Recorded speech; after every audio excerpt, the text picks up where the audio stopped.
The woman picked up her spear. She successfully speared a small shark, but she hadn't caught it for food. Instead, she hung the shark from a tree. Then she hid in a sandpit and waited. The next morning, the shark was gone. The woman became extremely nervous. Just then, a body drifted ashore. It was one of her fellow plane crash survivors. She hung the corpse from a tree as bait. Then she hid in the sandpit once again. Before long, a humanoid monster appeared. The woman didn't dare make a sound. She could only watch as the creature fed on her companion's body. At daybreak, she stuffed a life jacket into a suitcase. She hoped the suitcase's buoyancy would help her escape the terrifying island, but no matter how many times she tried, she couldn't keep herself afloat. She had no choice but to return to shore. Eventually, she found a hollow tree trunk. She crawled inside to hide from the monster. When morning came, she went searching for supplies. She found a number of useful items, including half a box of matches. At least now she had a way to make fire. Suddenly, an airplane flew overhead. She hurriedly grabbed her flare gun. Panicking, she didn't manage to fire the flare until the plane was already far away.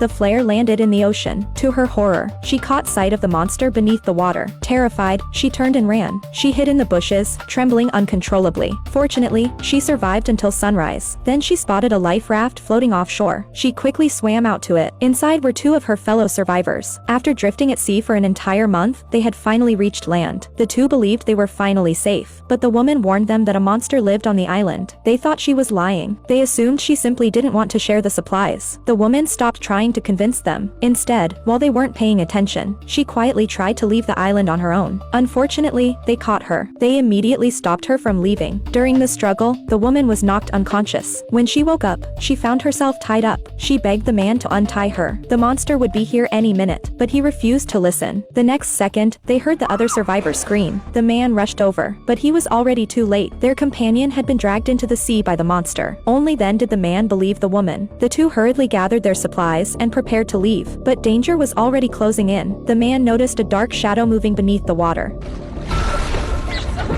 Frightened, he quickly zipped up the inflatable raft. Suddenly, the monster began attacking the bottom of the raft. The two curled up in the corner. The next moment, the woman was dragged into the sea by the creature. In the nick of time, she pulled out a knife and seriously wounded the monster. The man jumped in to rescue her, but he became the monster's next target. It dragged him back to its nest. In the end, the woman managed to swim back to shore. She decided to face the monster head-on. She sharpened a large number of wooden stakes. Then she built a ring of firewood piles around the beach. When the monster finally appeared, she set every pile ablaze. The flames trapped the monster inside. Seizing the opportunity, the woman launched her attack. After several brutal rounds of fighting, her relentless will to survive finally allowed her to kill the monster.